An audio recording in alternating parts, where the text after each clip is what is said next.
티베트 스님들의 방에 가면은요, 반드시 탕카 중에 이 탕카가 있습니다. 화면에 보이는 나란다 17 스승이라는 탕카 탱화입니다. 그래서 이제 가운데 계신 분이 물론 석가모니 부처님이고요.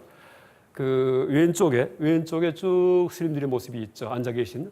오른쪽에 쭉 스님들이 모습이 계시는데 왼쪽에 8분이 계시고요. 오른쪽에 8분이 계시고 맨 밑에 가운데에 아티샤라는 분이 앉아 계십니다. 그러니까 왼쪽에 이 전통하고 오른쪽의 전통이 모여가지고서 티베트 불교의 토대가 되었다라고 이제 얘기를 합니다. 그래서 여러분 이 왼쪽에 모신 분 중에서 일단 왼쪽의 전통은 제가 지금 강의하고 있는 중관학 전통의 그런 사상가들이에요. 중관학 전통에. 그다음에 오른쪽에 이제 모신 분들은 중관학과 대비되는 대승불교 사상이 유식학이라는 게 있습니다. 유식학. 제가 강의 중에 유식학에 대해서도 간단히 소개하겠습니다. 근데 유식학 계통에서 아주 대표적인 스승들의 그런 계보가 오른쪽에 쭉 나열이 되어 있습니다.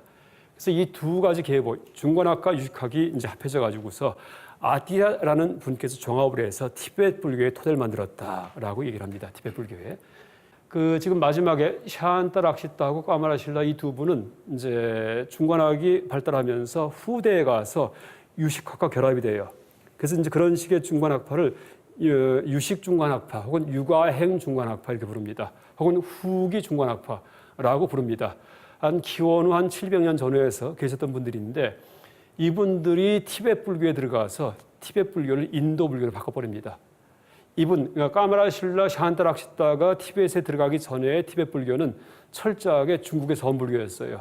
그러니까 티베트에서 중국의 서원불교를 갖다가 물러나게 하는데 이제 큰 역할을 한 분이 바로 까마라 신라입니다. 까마라 신라하고 그 중국의 선승 중에 이름이 마하연이라는 선승, 마하연이 마하야나, 대승이라는 뜻입니다. 마하야나. 이 두 스님이 논쟁을 합니다. 왕 앞에서. 그래서 누가 이기냐 하면은 까마라 신라가 이깁니다. 그래서 마하연의 무리가 다 추방되었다라고 얘기하죠. 그래서 마하연은 화상이라 불러요. 그러니까 티베트 말로 하샹 이렇게 씁니다. 하샹. 그래서 하샹의 선불교라고 부르면서 지금까지도 티베트에서는 하샹을 잘못된 불교관을 가지고 있는 대표적인 인물로다가 그렇게 격화시킵니다.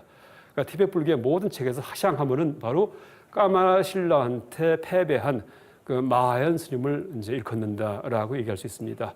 그 논쟁을 뭐라 부르냐 하면은 삼회 대논쟁, 삼예. 그러니까 티베트의 삼회라는 사원에서 이루어진 논쟁입니다. 삼회.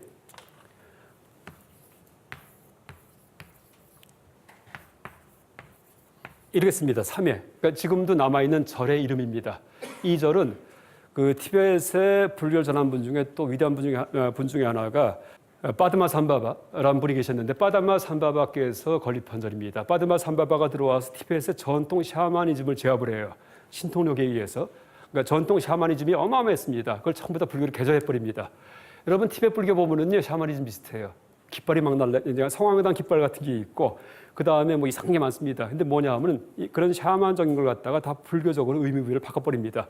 그래서 깃발 같은 것은 성황당에 있는 그런 천 조각이 아니고 거기에 경을 새겨놔요. 불경을. 그래서 막 바람에 이제 그 흔들립니다. 그래서 부처님의 가르침이 전 세계에 퍼지길 바란다라는 기원을 담은 깃발로 싹 바꿔버립니다. 이게 티베트 불교입니다. 그래서 의미 부여의 불교가 티베트 불교인데 이제 이 티베트는 우리나라 이제 이 무속처럼 그건 샤먼이 지배하던 나라입니다. 그러니까 샤머니즘이 티베트에서 하나의 종교가 되는데 지금도 남아 있어요. 그러니까 변교. 보통 책에서 본교라고 하는데 발음은 읽는 게 옳습니다. 그러니까 변교도 세력이 어마어마합니다. 근데 변교를 갖다가 제압한 스님이 바로 이제 아까 얘기했던 그런 빠드마 삼바바 이 스님이고 이 스님이 세운 절이 삼회라는 절입니다. 그러니까 삼회라는 절에서 그러니까 빠드마 삼바바 스님께서 세우신 삼회라는 절에서 토론이 이루어졌기 때문에 그러니까 삼회 대토론 논쟁이라고 얘기를 합니다. 여기에서 이 까마라 신라 스님이 이제 마하연의 하샹을 제압을 해가지고 그 다음부터 티베트 불교가 인도 불교가 돼버립니다. 그래서 이제 그 당시에 티베트 불교가 몽골 통해 가지고서 고려에 들어온 겁니다.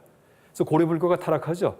그래서 고려 불교 말기에는 절에서 별별 일을 다 버립니다. 그러다가 나중에 이제 불교가 이제 탄압받죠. 조선시대가 되면서 그렇게 되는데 그게 바로 원나라가 고려 지배할 때 원나라의 불교가 바로 티베트 불교예요. 그래서 이제 그것이 들어왔는데 어쨌든 1000년 이전에 이제 티베트 불교는 굉장히 이상한 불교였습니다.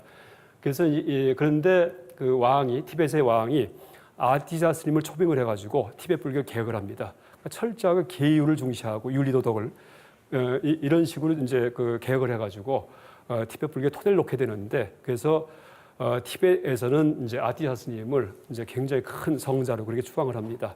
근데 아티샤 스님의 사상의 한 축이 바로 중관학입니다. 다른 한 축은 바로 이제 유식학인데, 유식학은 이제 불교의 또 다른 분야고요. 그러니까 쉽게 얘기한다면은 이렇게 됩니다. 중관학에서는 뭘 가르치냐 하면 모든 게 아무것도 없다, 공을 가르칩니다. 근데 여러분, 아무것도 없음에도 불구하고 이게 보이죠?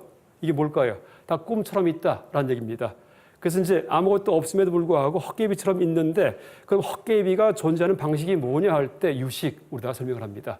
마음이 어떻게 만들어내는가, 어떻게 큰 방 작은 방이 만들어지는가, 생각 속에서 그런 그 설명을 아주 장황하게 해놓은 것이 바로 유식불교입니다. 그래서 보통 이 중관과 유식이 동아시아에서 종합이 될 경우에는 열애장 사상으로 종합이 됩니다. 열애장.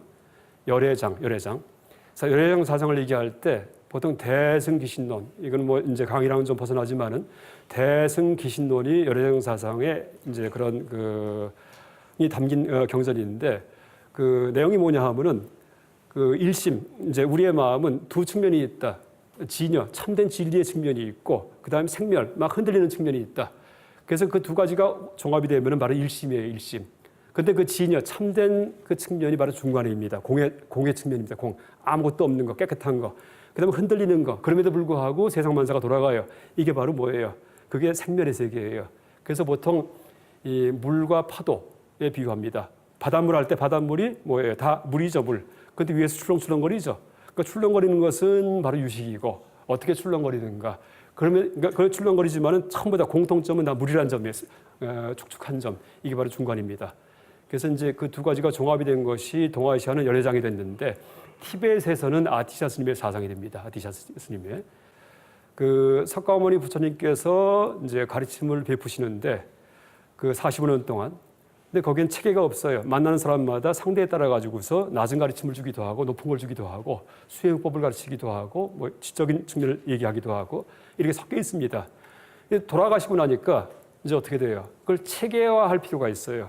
그러니까 초심자부터 그 다음에 나중에 깨달을 때까지 어떤 과정을 밟아야 되는지, 또 불교의 세계관이 무엇인지 이런 거를 정리할 필요가 있습니다. 그래서 이 초기 불전의 가르침의 근거에서 전체 불처님의 가르침의 내용을 체계적으로 정리한 것이 바로 아비달마 불교입니다. 그러니까 달마가 가르침이에요. 달마입니다. 법입니다. 법, 가르침. 아비가 뭐냐면 모모에 대해서라는 뜻입니다. 그래서 아비달마를 한자로 번역을 할 때 대법이라고 번역하기도 합니다.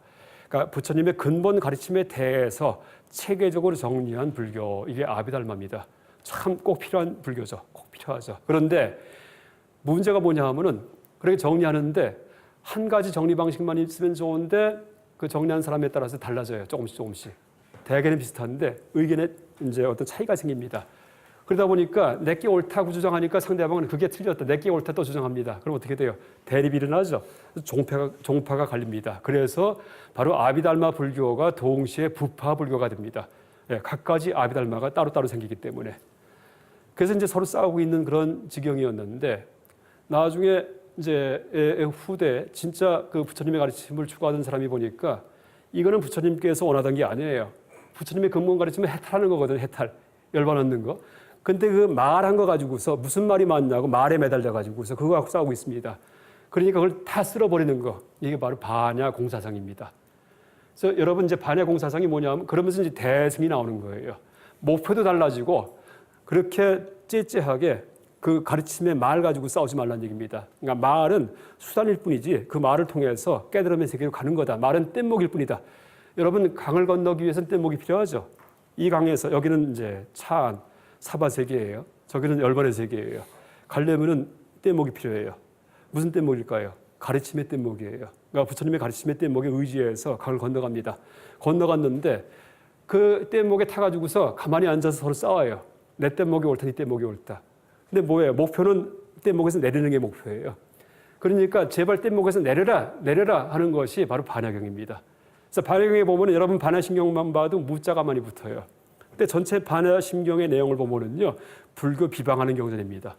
무고집열도, 사성제가 없다. 무십이연기, 십이연기도 없다. 이게 다 사정제, 십이연기, 뭐 깨달음도 없다. 무지영무득 이렇게 얘기를 합니다. 무슨 얘기예요?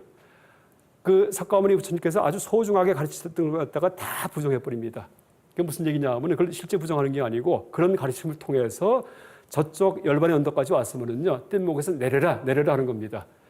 열반의 언덕에는 그런 가르침도 다 방편이 없다는 얘기예요. 공예경지에는 그런 거 없기 때문에 진짜 모든 그 부처님의 가르침에 대한 속박에서조차도 벗어나라. 이게 바로 반야심경이고 반야경입니다. 그래서 이제 반야경에 보면은 이제 없을 문자가 많죠. 눈도 무 안이비설시는 무 색성의 미첩법 다 무자만 붙어 있습니다. 그 이유가 법공, 법의 가르침, 그러니까 가르침의 공함을 이제 얘기하기 때문에. 그래서 그 석가모니 부처님의 초기 불전의 가르침의 뗏목을 타고서 이제 강 건너까지 왔는데 그 뗏목에서 타가지고 그냥 서로 싸워요. 네가 옳다, 내가 옳다 하고서 뗏목이. 이게 바로 소승불교, 부파불교입니다. 아비달마 불교고.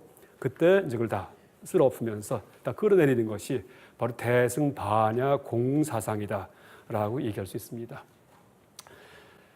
이제 이렇게 이제 반야 사상에서는 그렇게 공을 얘기하는데 그렇다고 해서 소승불교를 갖다가 철저하게 부정하는 게 절대 아니에요. 명심해야 됩니다. 왜냐하면은 보통 불교 개론서에 보면은 현대학자들이 만든 것 중에 그런 말이 많이 나와요. 아비달마 소승불교 다 부정했다 이렇게 얘기를 하는데 그 큰 오해입니다. 철저하게 거기에 근거해서 공을 얘기하는 겁니다.